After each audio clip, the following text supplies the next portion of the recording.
29-2절에 가봐서 역시 이제 자기장 내에서 대전 입자의 운동인데 자기장 내에서 운동하는 입자는 힘을 받잖아요. 힘을 받기 때문에 그 힘에 의해서 가속도가 생겨날 거고 그 뉴턴의 제2법칙에 적용시킨 거죠. 그랬을 때 어떤 운동을 결과적으로 하게 될지 이건 이제 생각해 보는 그런 내용이 되겠습니다. 그래서 이거 보시면 이 그림에 보시게 되면 자기장 속으로 수직 입사된 전하가 자기력을 받게 되는데 지금 이 순간을 한번 보게 되죠. 왼쪽 위쪽에 있는 이 순간에서 Q는 V로 이렇게 움직이고 있어요. 그때 이 자기장은 지면을 뚫고 들어가는 방향입니다. 그래서 들어간다는 건 우리가 X표로 이제 표시를 하게 되고 뚫고 나오는 건 점으로 표시합니다. 점으로. 그래서 우리가 화살을 쏘게 되면 화살 초기에 나한테 멀어지면 이 화살 시위에 걸리는 부분이 이제 X표로 보이게 되고 나한테 다가오는 화살은 어떻게 보이게 돼요? 화살 끝이 점으로 보이게 되겠죠. 그래서 이제 X로 표시하면 지면을 뚫고 들어가는 수직으로 들어가는 방향이란 얘기고 V 곱하기 B 하면 V에서 B로 감아주면 어떻게 돼요? 힘이 이런 방향이 되겠죠. 이 힘은 V와 B가 이루는 면의 수직이 되니까 이런 방향이 됩니다. 그럼 이렇게 진행하던 이 Q가 이렇게 V 방향으로 진행하던 Q가 지금 이 위치에서 F라는 힘을 받기 때문에 이쪽 방향으로 가속이 생겨나서 V의 방향이 변하겠죠. 이때 이 V와 F는 서로 수직이 되기 때문에 이 F, 자기력 F는 V의 크기는 변화시키지 못하고 방향만 변화를 시키는 겁니다. 그러면 잘 가고 있는데 수직 방향으로 힘을 가했으니까 방향은 변하지만 속력은 변하지 않는다 이런 얘기예요. 이런 것까지 잘 좀 알아두시면 빠르기는 변하지 않으면서 계속해서 방향이 변하게 되겠죠. 결과적으로 이 전하는 원운동을 하게 되는 겁니다. 그래서 이 입자에 작용하는 자기력이 결과적으로 구심력 역할을 하게 되는 거죠. 그래서 원운동을 하게 돼요. 자기장 속에 수직 입사한 이 전하는 원운동을 하게 되는데 이 원운동할 때 작용하는 구심력이 자기력이 된다 이런 얘기예요. 뉴턴의 제2법칙에 그대로 적용시킨 겁니다. 그래서 이제 결과적으로 보게 되면 QVB 자기력이 R분의 MV 제곱 구심력이 된다는 얘기죠. 이때 V와 B가 수직이라는 이제 단서가 주어져 있기 때문에 V와 B가 수직이 되기 때문에 뭐 사인 세타 사인 90도가 돼서 그냥 1이 되는 거고요. 그대로 QVB가 R분의 MV 제곱이 되고 이걸 우리가 이제 R에 대해서 정리해 보면 원운동하는 궤도의 반지름 R은 QB분의 MV가 나오는 걸 알 수 있습니다. 좌변 우변에 V가 하나씩 있으니까 다 약분해서 R은 QB분의 MV로 정리해주고 각속력은 오메가죠. 오메가는 R분의 V예요. R분의 V. 그래서 이 식에서 R분의 V니까 요거만 남기고 M을 우리가 양변에서 M을 나눠주면 M분의 QB가 되는 거죠. 그래서 오메가는 R분의 V 또는 M분의 QB가 되고 주기를 구해보는데 주기는 원운동 한 번 하는데 걸리는 시간이 되죠. 그래서 T 주기는 우리가 T로 나타내요. T는 결국 시간이니까 속력분의 거리. 그 원은 2파이 R이 한 바퀴잖아요. 이걸 이제 속력 V로 나눠준 게 주기가 될 수 있고 또는 오메가로 나타내면 T는 오메가분의 2파이가 되는 겁니다. 그렇죠? 오메가는 T분의 2파이니까 T는 오메가분의 2파이 되고 여기 구했던 오메가로 또는 V로 R로 다 정리해보면 결과적으로 T는 QB분의 2파이M이 되게 돼요. 여기서 이제 의미하는 게 뭐냐면 속도와 무관하죠. 그 빠른 속도로 움직이고 있으나 느린 속도로 움직이고 있으나 한 바퀴 회전하는데 걸리는 시간은 똑같다는 얘기예요. 단지 다시 여기서 Q와 M은 같은 조건이죠. 동일한 입자가 이런 얘기예요. 동일한 입자가 원운동을 할 때 그 원운동의 크기와 관계없이 또는 속도에 관계없이 한 바퀴 돌아가는데 회전하는데 걸리는 시간은 다 동일하게 QB분의 2파이M으로 나온다 이런 얘기입니다. 물론 질량과 전하량에는 이게 관계가 있겠죠. 그때 여기 보시면 Q분의 M 요거에 의해서 T가 결정이 되는데 M분의 Q 또는 Q분의 M 요걸 이제 비전하라고 해요. 그래서 질량 나누기 전하량인데 이 어떤 입자가 일단 정해져 있다면 그 입자의 질량과 전하가 정해져 있는 거죠. 그러면 이 입자가 자기장 속에 들어갔을 때 원운동을 하게 되는데 그 원운동하는 주기가 바로 M분의 Q, Q분의 M에 의해서 결정이 된다는 얘기입니다. 요거 잘 알아두시고요. 그러니까 요거 이제 시험에 잘 나와요. 주기에 대해서 시험에 잘 나오기 때문에 꼭 좀 알아두시면 좋겠습니다. 그리고 임의의 각도를 가지고 움직인다면 이게 뭐냐면 자기장 속에 이제 자기장의 방향에 대해서 수직 방향으로 입사를 하게 되면 이 자기장과 V가 이루는 면에서 이렇게 이제 원운동을 하거든요. 또는 자기장이 위쪽 방향인데 이렇게 수직 입사됐다 그러면 이렇게 이제 원운동을 하는 거죠. 그림이 편하겠네요. 제가 영상으로 보여주는 모습이 좀 그러니까 그림에 보시면 이렇게 이제 원운동을 하게 되는데 만약에 자기장에 대해서 평행 방향인 성분의 속도 성분이 있다면 그때 이 자기장에 평행한 성분의 속도는 자기장의 영향을 받지 않습니다. 그러니까 자기장 방향대로 움직이는 입자가 있다면 그 입자의 운동은 자기력을 받지 않고 움직인다 이런 얘기예요. 결과적으로 네, 이제 다음 페이지 이 오른쪽 아래 그림에 보게 되면 이렇게 자기장의 평행인 성분의 속도를 가지고 있다면 진행하면서 원운동을 하게 되는 거죠. 진행하면서 이런 운동을 이제 나선 운동 또는 헬리컬 모션이라고 얘기를 하게 되는 겁니다. 나선 경로를 그리게 되는데 어쨌든 자기장에 대해서 보게 되면 원운동을 항상 하게 되는 거죠. 자기장에 대해서 수직한 단면에서 보자면. 자, 그거 잘 알아두시면 되겠고요. 결과적으로 이제 우리가 예제 29.3번을 보게 되면 이거 실제 실험을 했을 때 자기장 속에 입자 뭐 전자선이라든지 또는 전하를 계속해서 보내주게 되면 이 전하의 운동이 원운동을 하게 되는 이런 영상을 또는 그림을 얻을 수 있습니다. 자, 그림에서 같이 코일 다발에 의해서 발생하는 그래서 코일 다발이라고 하는 건 이제 전하를 만들어내는 그런 장치라고 생각을 하면 되겠어요. 아, 여기서 이제 자기장이죠. 코일 다발 그러면 자기장을 만들어내는 전자석을 생각하면 되겠습니다. 그래서 자기장을 만들었는데 자기장의 크기를 측정하는 실험이 있습니다. 그래서 크기를 B를 보기 위한 거죠. 자기장의 크기 B를 관찰하기 위한 그런 실험이다라는 얘기고 여기 이제 전이차 350볼트에 의해서 전자가 가속된 후에 자기장 내에서 원운동을 하고 있습니다. 이때 가속이 되는 건 우리 앞에서 27장, 28장에서 공부했던 축전기 또는 이 전압판 속에서 전류를 흘려주게 되면 전원을 연결하게 되면 이 전압에 의해서 전기장이 생겨나고 그 안에 전기장 안에 전하가 존재한다면 전기력을 받아서 속도가 증가하게 되겠죠. 바로 그런 얘기예요. 그래서 전기장을 만들기 위해서 전압을 가한 거죠. 그러면 이 전기장 속에 전자가 존재한다면 이 전자는 힘을 받아서 가속이 된다 이런 얘기입니다. 그래서 자기장 내에서 원운동을 하고 있다 이런 얘기죠. 자기장 속으로 들어가서 전하가 자기장 속에 들어가게 되면 물론 이제 수직 입사했을 때 그런 얘기죠. 원운동을 하게 되는데 반지름이 주어져 있습니다. 그래서 여기 이제 앞에서 우리가 봤던 R은 QB분의 MV가 되는데 그 반지름이 이렇게 이제 주어져 있는 거죠. 이때 자기장의 크기를 구하시오 이런 얘기입니다. 자, 자기장의 크기 구해보면 R은 QB분의 MV가 되는데 그 앞에 나온 이 V를 먼저 구해보는 거죠. 그래서 전자가 가속이 됐을 때 그 속력이 V가 되면 운동 에너지가 2분의 1 mv 제곱이 되는 거고 이때 이 2분의 1 mv 제곱은 바로 전자의 가속에 의해서 생겨나게 된 거죠. 여기까지 내용은 우리 앞 단원에서 공부한 내용을 적용시킨 겁니다. 전자에 가해지는 전압 또는 전기장에 의해서 가속이 돼서 결국 전기 에너지가 주어지게 되면 이 전기 에너지를 받은 전자가 이렇게 이제 운동 에너지로 전기 에너지가 이제 변환이 된 거고 그래서 이 속력을 구해 보니까 m분의 EV 여기서 이제 q가 되겠죠. 요거의 루트가 돼서 이런 속도를 갖게 되는 겁니다. 그럼 이런 속도를 갖고 자기장 속에 입사됐는데 그때 이런 반지름을 갖게 되니까 R은 QB분의 MV 결과적으로 B는 2R분의 MV가 되는 거죠. 이렇게 이제 구해 보는 겁니다. 그래서 이제 QVB가 R분의 MV 제곱이 되는 또는 이걸 이제 정리해서 B는 QR분의 MV가 되는 거고 결과적으로 8.4 곱하기 10의 마이너스 4승 테슬라 값을 얻게 되는 겁니다. 단위를 MKS 단위를 다 써줘야 되죠. 이제 미터 단위 그리고 킬로그램 단위. 근데 전자의 전하의 질량이 9 곱하기 10의 마이너스 31승 넣어서 이런 값을 이제 얻게 되는 겁니다. 그리고 전자의 각속력을 구하라. 그럼 오메가는 R분의 V잖아요. 그래서 오메가는 R분의 V로 바로 계산을 해주면 1.5 곱하기 10의 8승 라디안 퍼 세컨드가 구해지게 되는 거죠. 이렇게 해서 우리가 문제를 해결할 수 있을 겁니다. 자, 그리고 29.3절로 이제 가보는데 똑같은 얘기예요. 근데 이건 이제 응용을 해서 결과적으로 어디에 이용하는가 요거 이제 보게 되는데 질량 분석기 나옵니다. 질량 분석기.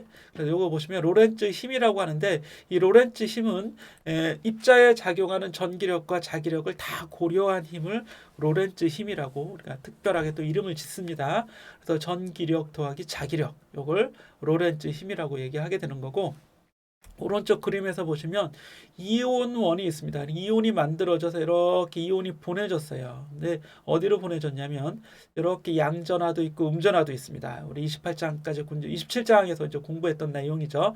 그래서 축전기의 평행판 축전기와 동일한 건데 여기 왼쪽에는 양전하, 오른쪽에는 음전하 돼 있으니까 전기장이 오른쪽 방향으로 전기장이 만들어져 있는 거죠. 그래서 전기장은 여기 빨간색 화살표로 표시되어 있고 자기장은 별도로 만들어져 있습니다. 그래서 X표로 즉 지면을 들어가는 자기장이 있다는 얘기죠. 그래서 전기장과 자기장은 또 여기서 수직이 되겠죠. 전기장은 오른쪽, 자기장은 들어가는 거니까요. 그런데 여기 이온을 이렇게 이제 양이온을 넣어줬다고 한번 생각해 보세요. 그럼 양이온이 전기장과 자기장 속으로 싹 들어가죠. 어떤 속도를 가지고 V로 이동하면서 들어갑니다. 그러면 오른쪽 방향의 전기장에 의해서 오른쪽 방향의 전기력이 이렇게 만들어지겠죠.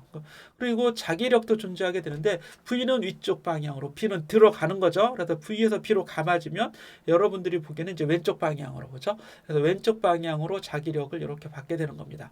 오른쪽 방향으로 전기력, 왼쪽 방향으로 자기력을 받는데 만약에 이 속도와 전기장, 자기장 이걸 다 잘 고려해서 잘 조절하게 되면 전기력과 자기력이 서로 같게 할 수 있습니다. 오른쪽 방향의 전기력, 왼쪽 방향의 자기력을 서로 같게 해줄 수 있다 이런 얘기죠. 그럼 같다면 Q2의 전기력도 받고 QVB의 자기력도 받아요. 이걸 이제 벡터식으로 표현한 겁니다. 그래서 이게 로렌츠 힘이 되는데 만약에 근데 이 방향이 서로 일단 서로 반대잖아요. 이 오른쪽 그림의 경우에는 방향이 서로 반대가 됩니다. 그래서 크기가 같다면 아예 이걸 더하면 0이 되겠죠. 그래서 이걸 이제 속도 선택기라고 하는데 이 속도 선택기를 빠져나온 마치 힘을 받지 않고 빠져나온 입자의 이 속력이 얼마냐 이걸 이제 결정할 수 있다 이런 얘기죠. 왜냐하면 QE하고 QVB가 같기 때문에 같으니까 어때요? 크기가 같으니까 V는 B분의 2가 되겠죠. 이 QQ 약분해주고 B로 나눠주면 V는 B분의 2로 구해집니다. 즉 여길 빠져나온 입자는 직선으로 그냥 빠져나오는 입자의 속력은 모두 다 뭐랑 같아요? B분의 2로 똑같다 이런 얘기입니다. 그래서 V와 B와 2를 조절하면 여길 빠져나온 입자가 B분의 2가 되는 속도를 갖게 할 수 있다는 얘기죠. 그래서 모든 입자는 여길 빠져나오는 모든 입자는 그 전하량, 질량 요거에 관계없이 전기장과 자기장에 의해서 입자의 속력이 모두 동일하다는 얘기입니다. 그래서 이걸 속도 선택기, 스피드 또는 벨로시티 셀렉터라고 우리가 이름을 짓게 되는 거죠. 그래서 이제 첫 번째 속도 선택기에 응용을 한 거예요.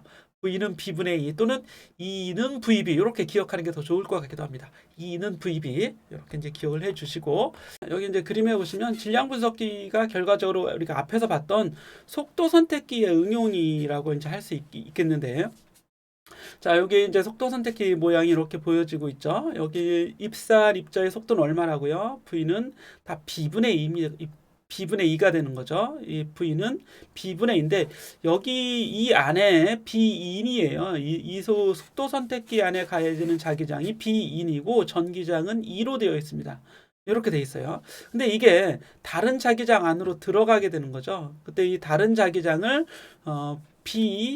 B0라고 하자 이런 얘기예요. 그럼 B0는 R분의 Q, R은 QB분의 MV가 되잖아요. 그래서 Q분의 M이 V분의 RB0가 되는데 이때 이 B0는 다른 자기장이에요. 다른 자기장.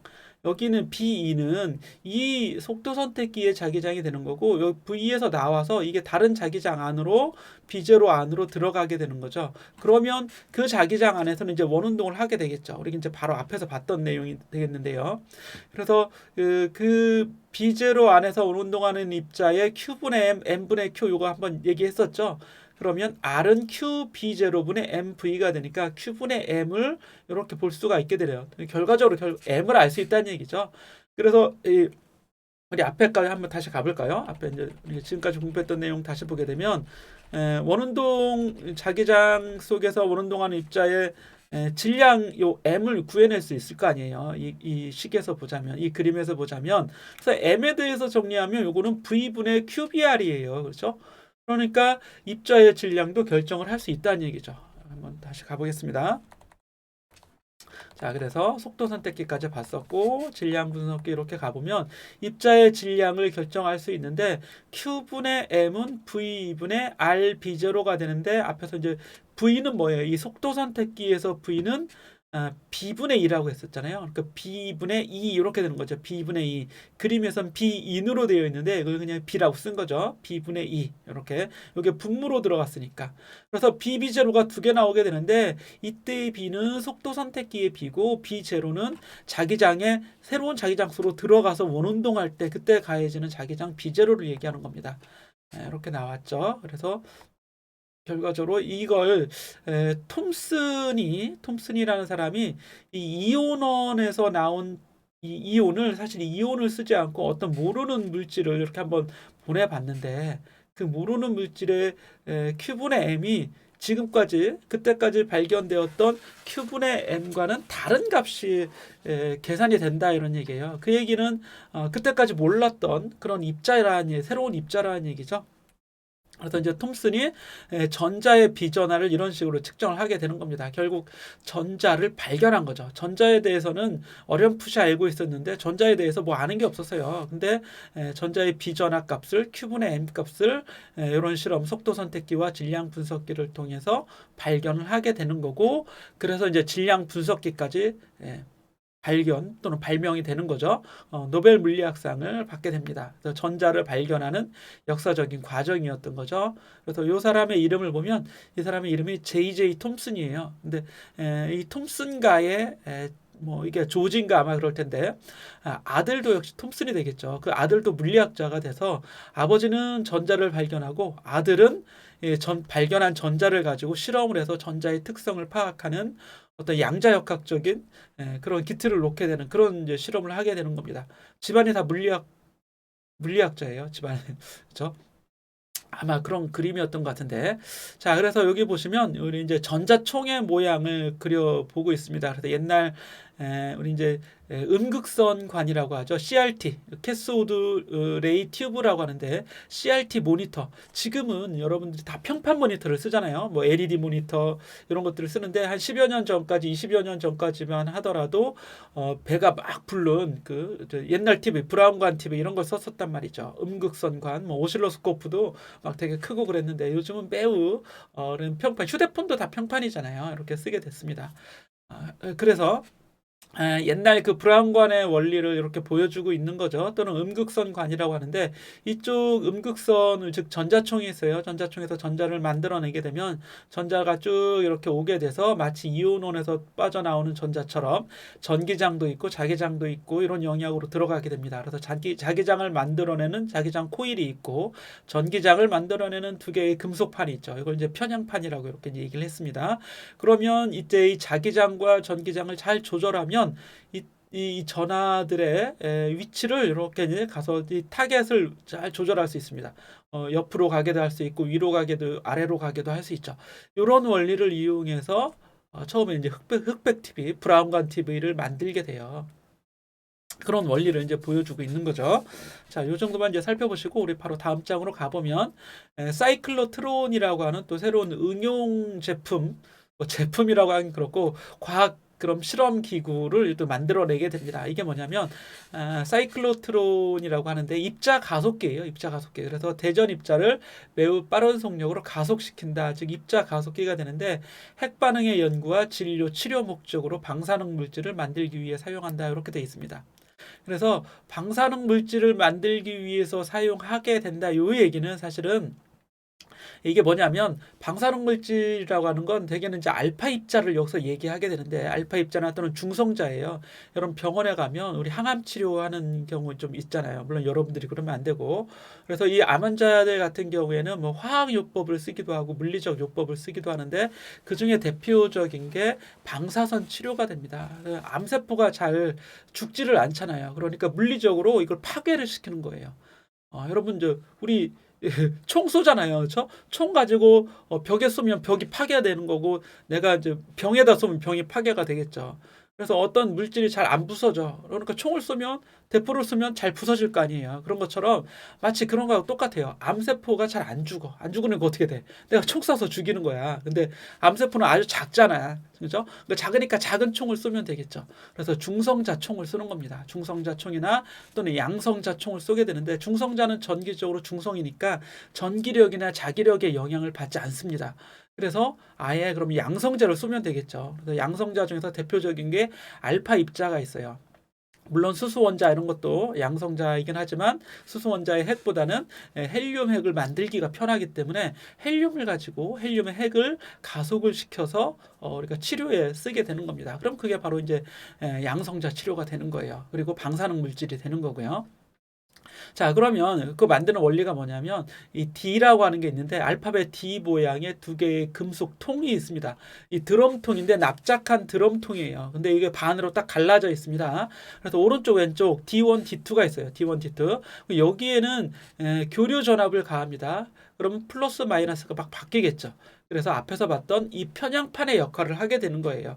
그런데 편향판의 역할을 하게 되는데 이게 드럼통 모양으로 안쪽이 비어 있기 때문에 이 안에서 이 원자가 또는 이 전하가 움직일 수 있습니다. 그리고 이 위쪽 아래쪽에는 자기 자석을 둬서 자기장을 만들게 돼요. 그래서 여기 보시면 자기장은 얘를 관통하는 위쪽 방향이 되는 거고 전기장은 좌우로 이렇게 교류 전압을 주니까 좌우가 이제 바뀌게 되겠죠.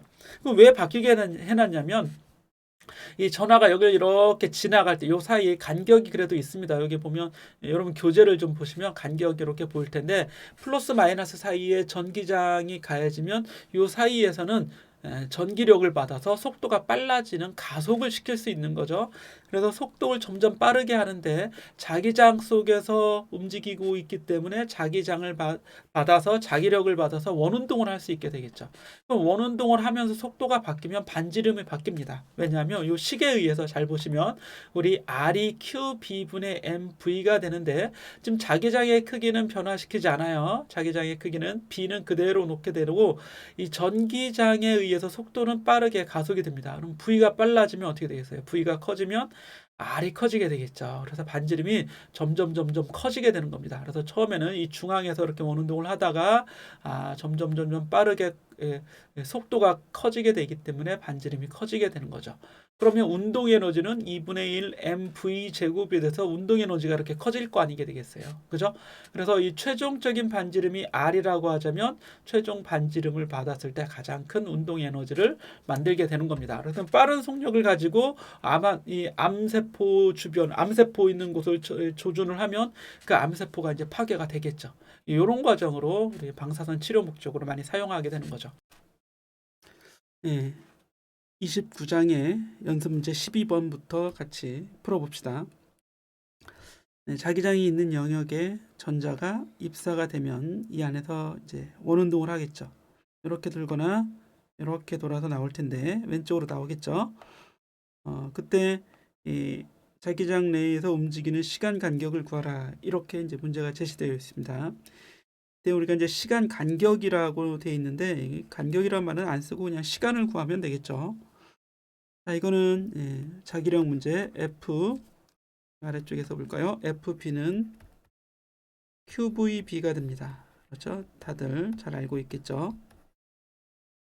자, 그래서 일단 V 곱하기 B의 방향을 보면 이제 B가 들어가는 방향으로 되어 있으니까 오른손 법칙 V에서 B로 V에서 이렇게 이제 들어가는 B로 감아주게 되면 위쪽 방향으로 오른손 법칙의 위쪽 방향으로 V 곱하기 B가 이렇게 이제 결정이 되죠. 그런데 지금 이 입자가 전자잖아요. 그러니까 F의 방향은 이 V 곱하기 B와는 다시 반대 방향이 됩니다. 그래서 아래쪽 방향으로 물론 이제 진입하는 순간에 아래쪽 방향으로 힘을 받을 거예요. 진입하는 순간은 뭐 이렇게 경계선에 좀 그려볼까요? 그래서 아래쪽으로 힘을 받으니까 얘는 이렇게 돌아서 반원을 돌아서 이제 이쪽으로 튀어나오겠죠. 자기장이 오른쪽에 계속 다 있다고 했을 때 이렇게 돼 있습니다. 그때 시간을 구하라 그랬는데 이 V하고 B는 지금 수직이 되었네요. 그렇죠? 그림에서 보자면 따라서 이 F의 크기는 그냥 아예 F라고 합시다. F는 QVB가 되고 요게 구심력 역할을 하게 되겠죠. R분의 mv 제곱이 돼서 v가 하나 약분이 되고 r을 구하면 qb분의 mv 또는 v는 m분의 qbr 이렇게 이제 나오게 돼요. 이걸 다시 써보면 v는 m분의 q 맞죠? m분의 qbr 이렇게 나오게 됩니다. 이때 이제 주기라고 하는 건 반 바퀴 도는데 걸리는 시간이죠. 지금 이 한 바퀴 도는데, 그런데 지금은 이 반회전만 하고 자기장에 머무른다면 이제 나온 거니까 일단 주기를 먼저 구해보면 원운동하는 경우 주기는 v분의 2πr 즉 속도분의 거리가 돼요. 이때 이제 v를 대입해주면 되겠죠. 그러면 주기는 qbr분의 2π 어떻게 되죠? 이게 m분의 qbr이니까 r 하나가 약분 되겠죠. qb분의 2πm이 되겠네요. 그렇죠. 이렇게 이제 주기를 구해볼 수 있는데 이건 한 바퀴 회전하는데 걸리는 시간이고 우리가 구하고자 하는 건 이제 반원만큼만 회전해서 자기장 속에 머무는 거니까 이 t는 주기의 절반이 돼야겠죠. 그래서 qb분의 2π 2는 빼야죠. 2는 나눠줘서 파이 m이 답이 되겠습니다. 그래서 주어져 있는 값들을 한번 대입해 보면 q는 전자니까 약 1.6 곱하기 10의 마이너스 19승 쿨롱이 되고요. 자기장은 1밀리테슬라라고 했으니까 10의 마이너스 3승 테슬라가 되겠죠. 다 모두 MKS 단위를 적용시킵니다. 파이 곱하기 전자의 질량은 여기는 안 나와 있지만 약 9 곱하기 10의 마이너스 31승 킬로그램이 돼요. 요거 계산하면 되는 겁니다. 이렇게 계산해 보면 값이 1.6분의 9 곱하기 파이 해주면 이게 어느 정도 나올까요? 1.6분의 9는 5보다는 크고 9보다는 작아요. 그렇죠? 한 5.5 정도 됩니다. 그래서 여기 파이를 곱하면 한 16 정도 나오겠죠. 그래서 한 이렇게 1.6분의 9파이라고 그냥 쓸까요? 1.6분의 파이 그죠? 곱하기 나머지가 10의 거듭제곱 이렇게 쓰는 게 더 정확할 것 같네요. 마이너스 31승 더하기 요거 이렇게 두 개 더해주면 22승이죠. 22승. 그래서 답은 1.6분의 파이 곱하기 10의 마이너스 9승 되겠죠. 그렇죠? 31 마이너스 22 하면 9승이니까 10의 마이너스 9승 단위는 초 이렇게 나오는 거죠. 그래서 약 요게 이 값을 대충 구해 보면 한 6 정도 나오는 것 같아요. 그렇죠? 아니 15 정도 나오겠네. 약 15. 그래서 약 15 나노세컨드가 되는 겁니다. 매우 짧은 시간 동안 머물게 되겠죠. 네, 그다음에 우리 이제 B번 문제 풀어보는데 경계면에서 가장 멀어진 거리가 2cm일 때 경계면에서 가장 멀어진 거리라고 하는 건 바로 이 거리가 되겠죠. 반지름이 되겠네요. 그렇죠? 반지름 R이 2cm란 말입니다. 이때 전자의 운동 에너지를 구하라 그러면 운동 에너지 자 이건 이제 A번 문제였고요. B번 문제는 운동 에너지 K는 K2라고 쓸까요? K2는 2분의 1 mv 제곱이 됩니다. 2분의 1 m이 9 곱하기 10의 마이너스 31승 킬로그램. 속도는 그대로 이렇게 이제 이 값을 구하는 수밖에 없겠죠. 그래서 질량 m분의 qbr의 제곱이 되어야겠죠. m의 제곱, q 제곱, b 제곱, r 제곱 이렇게 써줘야 되는데 여기 그냥 이 자체가 m이었잖아요, 원래. 그래서 2분의 1 m 곱하기 지금 v 제곱이 되는 거니까. 그래서 이걸 다시 쓰면 아예 2m분의 q 제곱, b 제곱, r 제곱 이렇게 운동 에너지를 구해주면 되겠네요. 그렇죠? 자, 그래서 여기 2 곱하기 9 곱하기 10의 마이너스 31승 킬로그램을 이제 질량으로 써주는 거고 q의 제곱이니까 1.6 곱하기 10의 마이너스 19승의 이거에 다시 제곱이 되겠고요. 자기장은 10의 마이너스 3승 테슬라라고 했으니까 제곱하면 마이너스 6승 테슬라가 되겠고 테슬라 제곱이 되겠고 반지름이 2cm니까 2 곱하기 10의 마이너스 2승 미터죠. 그럼 제곱하면 4 곱하기 10의 마이너스 4승 미터 제곱이 됩니다. 그런데 단위 다 생략해서 결국 이게 에너지니까 줄로 나오게 되겠죠. 여러분들이 요거를 계산해 보면 되겠네요. 그렇죠? 예. 요거 하실 수 있겠죠? 요걸 그럼 정리해서 계산기로 계산하거나 아니면 이런 형태로 간단히 계산해서 에너지가 몇 줄인지 확인해 보시기 바랍니다. 네, 12번은 이렇게 정리해 보겠습니다. 자, 다음 문제 가시죠. 19번 문제는 양성자를 가속시키기 위한 사이클로트론의 문제가 되겠는데요. 바깥 반지름이 0.350m라고 하고 두 D 사이에 600V의 전위차에 의한 압력으로 전압으로 가속이 되겠고요. 자기장의 세기는 0.8 테슬라라고 주어져 있습니다. 문제가 좀 여러 개죠. A번에 이 가속기의 사이클로트론 진동수를 구하라 이렇게 돼 있는데 이때 이 사이클로트론 진동수는 각 진동수를 의미합니다. 그래서 오메가 값을 구해줘야 돼요. 이게 이제 관습처럼 이렇게 가속기의 사이클로트론 가속기의 진동수는 오메가 값을 주로 이제 의미합니다. D에 대해서는 D가 아니라 이게 지금 사이클로트론이죠. 두 개의 D가 있어요. 이렇게 이제 원판이 이렇게 하나 있고 이렇게 원통이 있는 거죠. 그리고 아래쪽에 이런 자석이 있고 위쪽에도 이런 자석이 이렇게 원통 자석이 있습니다. 그래서 이 D는 이렇게 살짝 갈라져서 오른쪽 판과 왼쪽 판이 이렇게 이제 따로 되어 있어요. 이렇게 따로 되어 있습니다. 이 사이에서 전하가 움직일 수 있는데 이렇게 원운동을 하면서 속력이 점점 빨라지게 되고 한 바퀴 다 돌아서 이렇게 이제 튀어나오는 거죠. 자, 위쪽은 뭐 N극, 아래쪽은 S극이 되던가 아니면 그 반대로 되어 있겠죠. 자, 이때 오메가 값을 구해라 그랬는데 이거는 그대로 우리가 자기력 F는 QVB가 R분의 MV 제곱이 되도록 이제 다 계속 이런 문제가 계속 출제가 되고 있죠. 여기로부터 이제 V를 구하면 V는 M분의 QBR이 됩니다. 계속 해왔었죠. QB R이 되는 거고요. 그랬을 때 주기를 구하시오 그러면 바로 주기가 V분의 2파이 R이 됩니다. V분의 R 같은 경우에는 QB분의 M이 돼서 QB분의 M이 맞죠? V분의 R은 QB분의 M. 그래서 이거 정리하면 QB분의 2파이 M. 제가 암기하는 것보다는 이렇게 이제 전개해서 쓰는 게 좋을 것 같아요. 암기는 큰 의미가 없습니다.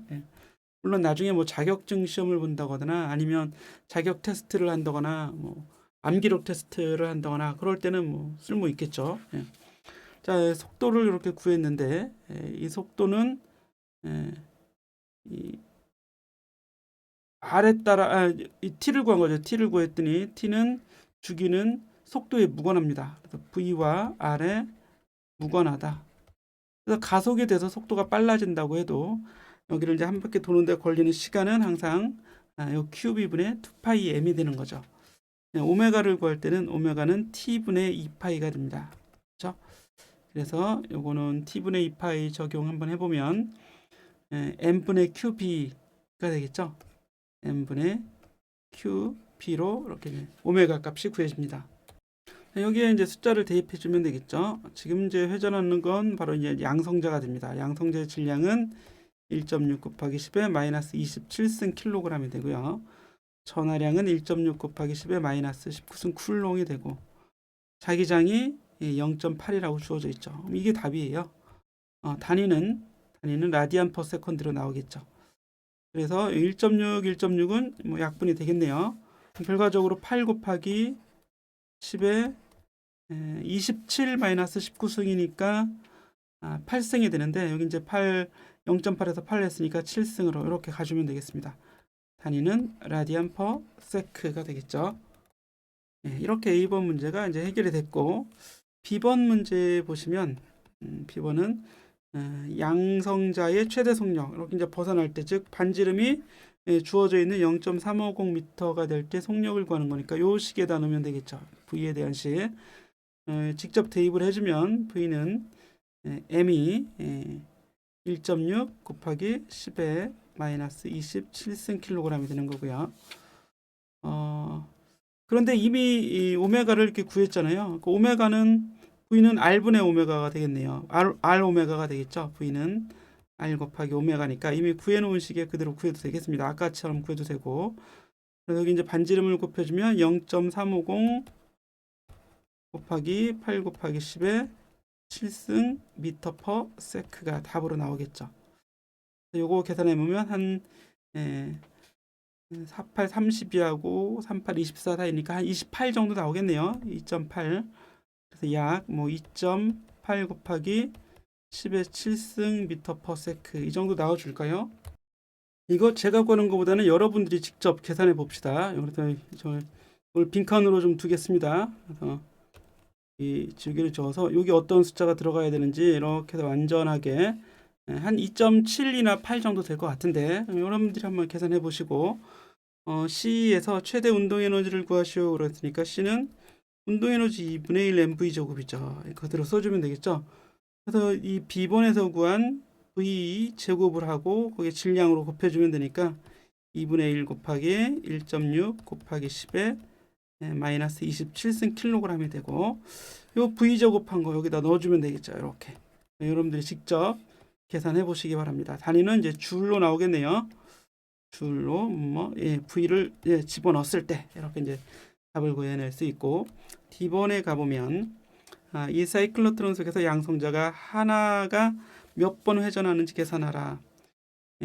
이 속도가 이런 속도가 결국 되는 거죠. 이런 결과적으로 이게 이런 속도로 빠른 속도로 이제 밖에서 나오게 됩니다. 그럼 이런 속도가 되려면 가속이 돼야 돼요. 그렇죠?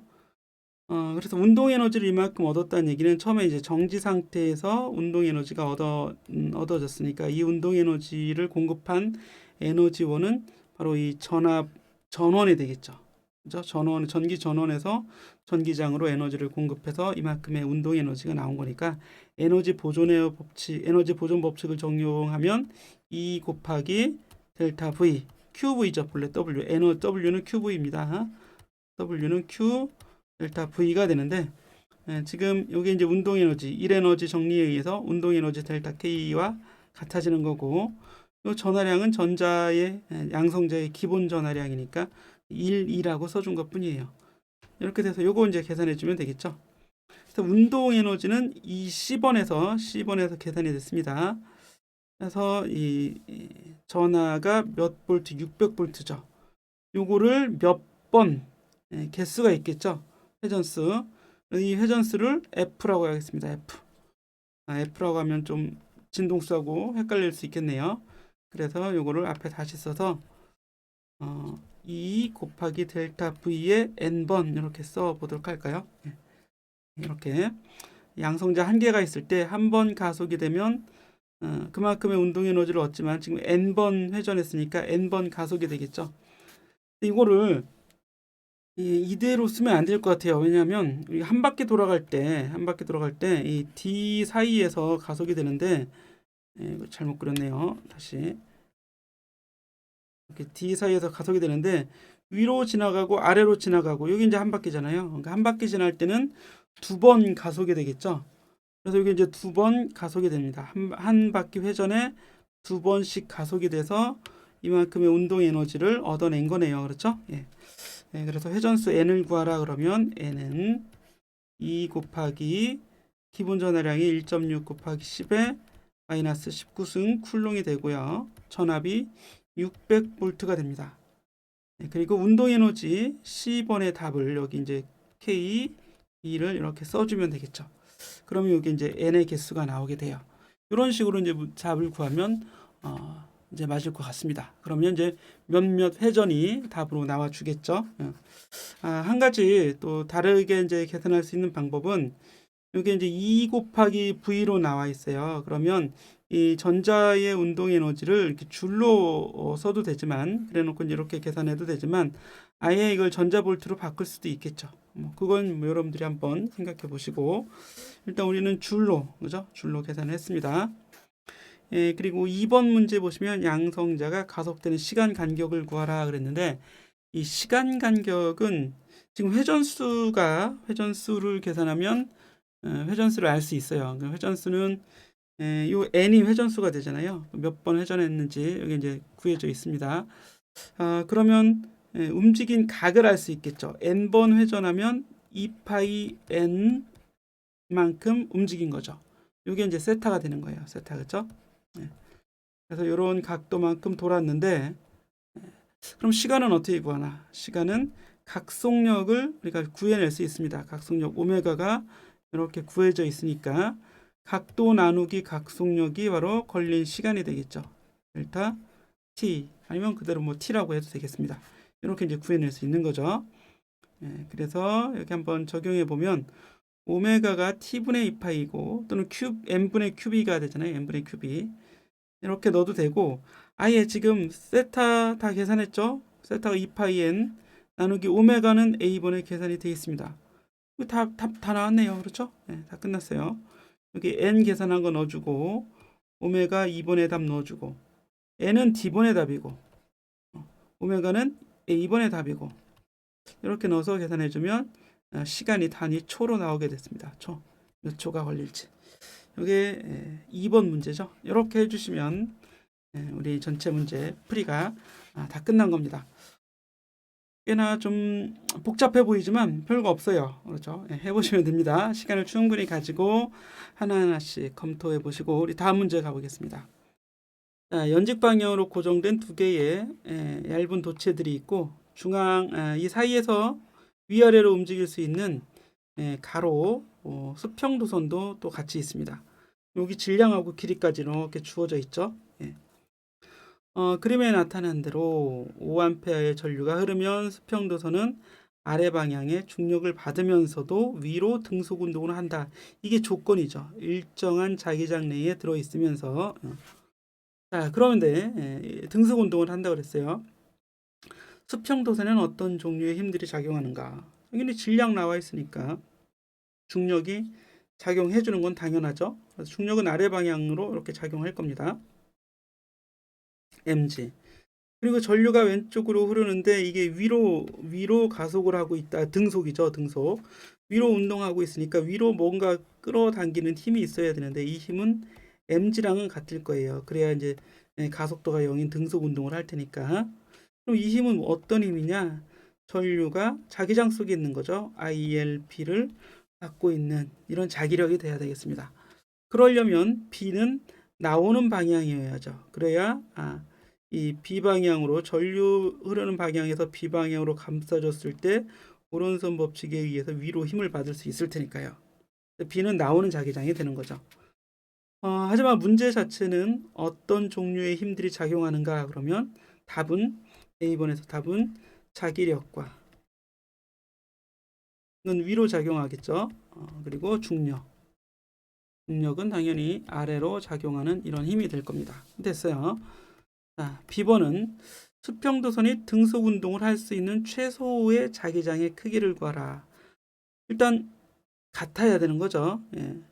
등속 운동을 할 수 있는 그러면 저항이나 마찰 이런 거 무시하자면 ILB가 그대로 mg가 되면 되겠네요. 이때 이제 자기장의 크기를 구하라 했으니까 B는 IL분의 mg가 되는 겁니다. 그래서 전류는 5A라고 주어져 있죠. 5 곱하기 도선의 길이는 0.15m, 15cm니까요. 질량은 0.015kg이죠. 이런 거 헷갈리지 마세요. 15g을 0.15kg이라고 쓰는 사람 아주 많습니다. 중력 가속도는 9.8m/s 제곱 써주면 이 단위가 그대로 테슬라로 나옵니다. 자기장의 SI 단위가 바로 테슬라니까요. 이렇게 써주면 되겠죠. 자 그리고 그러면 B번 C번을 구한 거죠. B번을 구한 거죠.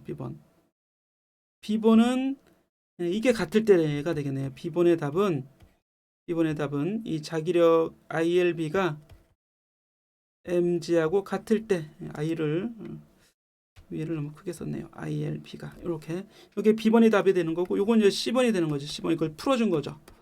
풀어서 B를 구했더니 이런 B가 나왔다. 풀어준 거고요. D번도 있죠. 자기장이 이 최소값보다 크면 수평도선의 운동은 자기장이 더 커지면 어떻게 되겠어요? 자기력이 더 증가하는 거죠. F가 mg보다 크면 위로 가속하겠죠.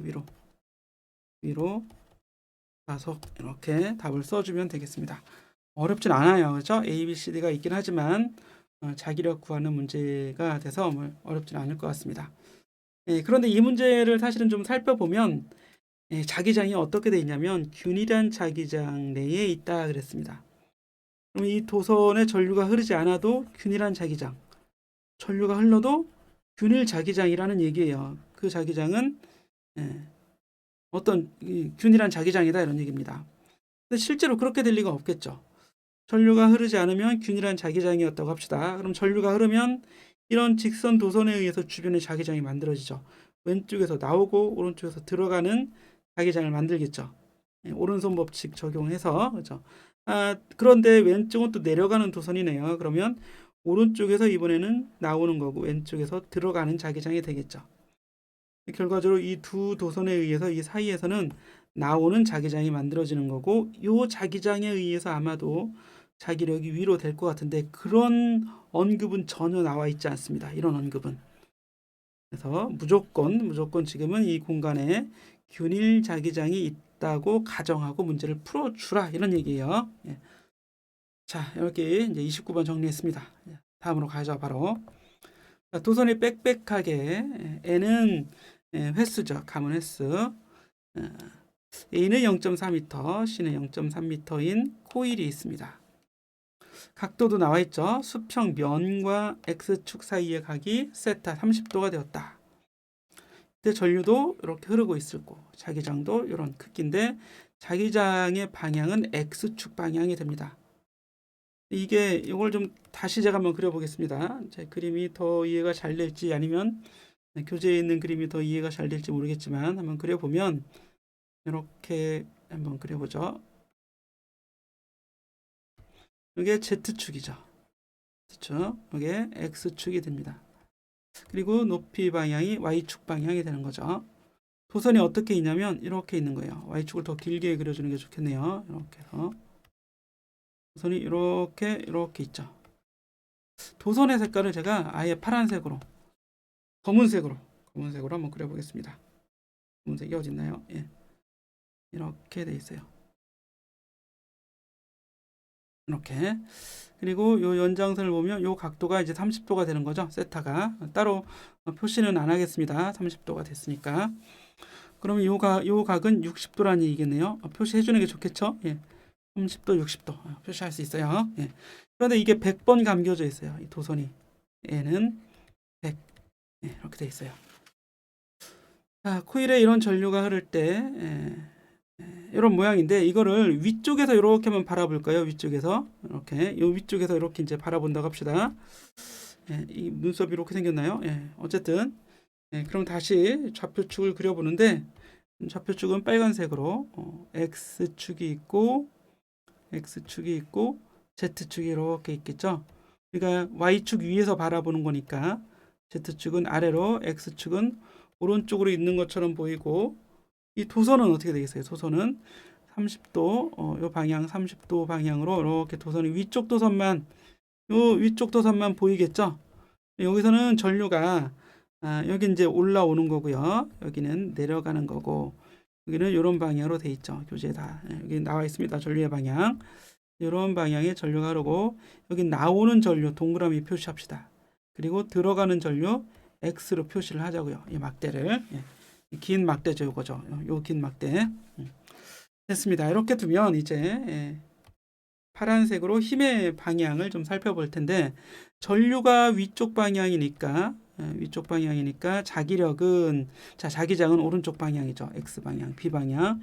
이런 방향으로 균일 자기장이 있는 거예요. 모든 곳에 다 균일한 자기장이 공간에 균일한 자기장. 요거 X축 방향이네요. 미안합니다. 이렇게 돼 있을 거죠. 자, 그럼 아래쪽에 있는 이 도선이 자기장 속에 있기 때문에 I, L 곱하기 B 하면 저쪽 Z축의 마이너스 방향이요. 이런 방향으로 힘을 받겠죠. 이 방향으로. 그죠? I는 나오는 거고 B는 오른쪽이니까 IB, F 이 방향으로 힘을 받고 얘는 반대로 아래 방향으로 F라는 힘을 받겠습니다. 그렇게 되겠죠? 얘는 이런 방향으로 이제 힘을 받고 이렇게 요 도선은 이렇게 이제 Z축 방향으로 요건 서로 같은 방향이죠. 이렇게 이제 힘을 받게 될 거예요. A번에 이때 돌림힘을 구하는 거죠. 토크를 구하시오. 토크는 R, F, 사인 세타가 됩니다. 사인 세타. 그렇죠? 네, 아니면 R 수직 F 이렇게 구해도 되겠죠. 이때 이 세타는 R과 F가 이루는 각의 크기가 돼요. 중심에서 봤을 때 R은 여기까지 힘이 작용하는 데까지 위치 벡터가 이제 R 벡터가 되겠죠. 그리고 세타를 구해보면 이 R과 F가 이루는 각도니까 이 각도는 60도가 나옵니다. 그렇죠. 이렇게 연장선을 그어서 이게 30도니까 이게 30도니까 이게 90도니까 나머지 요놈은 60도가 돼야겠죠. 이렇게 직각을 제외한 두 개 60도가 돼야 돼, 90도가 돼야 되니까. 그래서 여기 요 세타는 교재에 있는 세타가 아니라 요거는 사인 파이라고 해줄까요? 파이. 요걸 파이. 파이는 이제 60도가 되는 거죠. 근데 아래 크기는 중심에서 봤을 때 이 아래 크기니까 요 크기가 길이가 아래 크기가 돼요. 근데 위쪽에 이 반지름이 이 지름이 변의 지름이 b잖아요. 그러니까 반지름은 2분의 b가 돼야 되고 F는 A 도선이 받는 힘이 F가 되는 거죠. IAB가 됩니다. IAB 이렇게 되겠죠. 그리고 사인 60도는 2분의 루트 3이 되는데 이게 두 개 있어요. 위쪽에도 F라는 힘을 받고 있는 거고 저 오른쪽에도 F라는 힘을 아래쪽으로 받고 있기 때문에 토크는 요거에 실제 토크는 이거에 이제 2배가 된다 이런 얘기입니다. 2배. 이렇게 이제 해줄 수 있어요. 그러면 2하고 2는 이렇게 하나 약분이 되고 2분의 I 스몰 a 스몰 b는 요거의 면적이 되겠죠. 면적 대문자 a로 써주고 그리고 자기장 b 써주면 여기에 루트 3까지 이렇게 곱해주면 이게 바로 우리가 구하고자 하는 토크가 되는 거죠. 토크. 이렇게 토크가 돼요. 그럼 해볼 수 있겠죠? 2분의 전류가 1.2 면적이 0.4 곱하기 0.3m 0.3 곱하기 자기장이 0.8 여기에 다시 루트 3을 곱해주는 거죠. 이게 답이 돼요. 단위는 토크니까 뉴턴 미터가 되겠죠. 이렇게 해서 돌림 힘을 구해줄 수 있고요. B번에 보시면 코일은 어느 방향으로 돌게 되는가 이 그림은 다 나와 있잖아요. 여기는 위쪽으로 힘을 가해주고 아래쪽으로 힘을 가해주니까 위에서 봤을 때 시계 방향으로 돌아가려고 하겠죠. 위에서 봤을 때 시계 방향 그렇게 답을 써주면 되겠습니다. 자, 이렇게 이제 39번까지 해서 우리 자기장 29장 문제 4문제를 다 풀어봤어요. 쉬운 듯 하면서도 좀 복잡한 문제들이 있어요. 틀릴 만한 요소들이 좀 있으니까 여러분들이 잘 정리를 해보시기 바랍니다. 자, 이렇게 이제 정리한 걸 보고서로 제출해 주시면 됩니다. 29장 여기서 마치겠습니다.